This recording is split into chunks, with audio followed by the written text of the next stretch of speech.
Hey, we're the Diva Docs.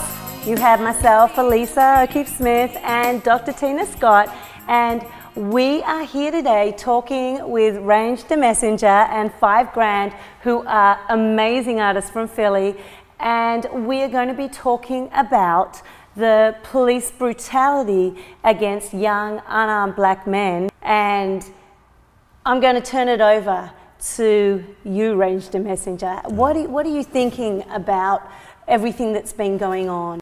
It's definitely bad. It's really bad. It's always been going on. I think the thing that kind of brings it to the forefront right now is that it's getting so much media attention, and that there is so much internet, and that information travels really fast. But I mean, it's always been an issue, you know, since the point that we became free. You know, there's always been a disparity in the system, and a difference in the way that we're looked at as black men. So there were a lot of movements, you know, or there was, you know, the primary civil rights movement, and there were a lot of changes that took place with that movement. But along with the changes that took place, there were also a lot of leaders that were killed, you know, with that happening. And so you have basically a 40-year period of kind of, I guess, complacency as far as like things not continuing to change. So and now it's all kind of comes to a head. So that's what we're dealing with right now. We're dealing with it all coming to a head. And what sort of solutions do you see? Wow. What solutions do you see with regard to changing the status quo? That's a very it's a deep question, because I see a lot of solutions suggested, but normally when I see a solution that's suggested, it's a very grandiose and simple solution. There are no simple solutions, because it's a very complex problem. It's a problem that has taken you know, 250 years almost to build. So there is no simple solution. I think it all begins with awareness. It begins with awareness. It begins with honest discussion. It begins with honest teachings, you know what I'm saying, so that we can understand how we got here. And so I think that the beginning is personal responsibility. And that's for everybody, you know, because the more that you know personally, the more that you can speak on an issue from an educated point of view. Absolutely. Right, and the more that you can speak on it from an educated view, the more you can come up with probable solution. It's been going on for a very long time. It's pretty disgusting to me for it to be continuing to go on. As far as solutions are concerned, I think that we need some type of accountability in these police departments where these crimes are committed, where these victims of unarmed young black teenagers are killed. We need independent prosecution or prosecutors, and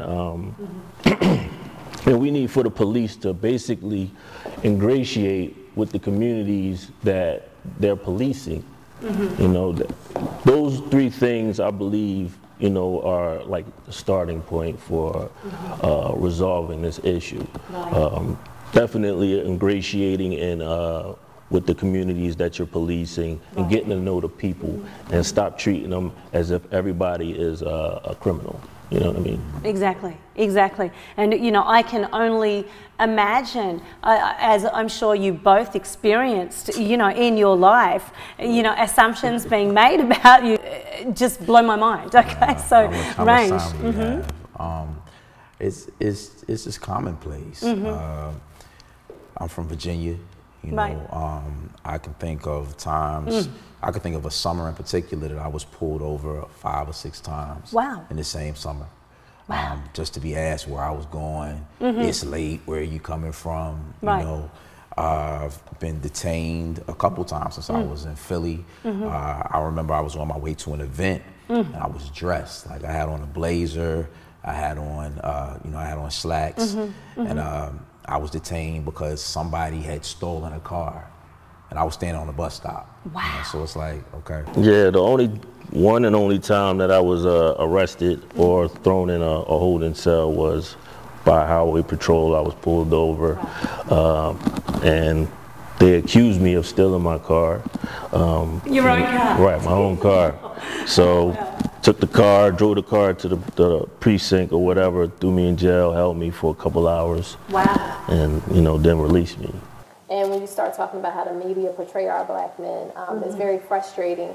And to have black men come to me for counseling is a big step because of the stigma on mental health. I'm the last resort. So when they come, they're pouring out some serious emotions, some serious disheartening, and the way they've been treated by police or whoever it may be. So it's a vicious cycle, and I have 2 boys of my own. And when I look at the news and I see how they treat our black men, the people that we tell them that they should respect and have a certain level of reverence, now they actually have to fear and protect themselves from them.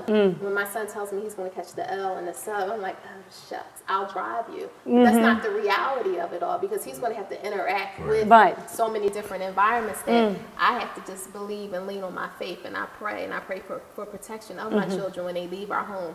And I thank God for my husband, because my husband tells me and reminds me that you can't hold their hand every step of the way, but to be real about things, that the people that are supposed to protect you are not always going to be there to protect you.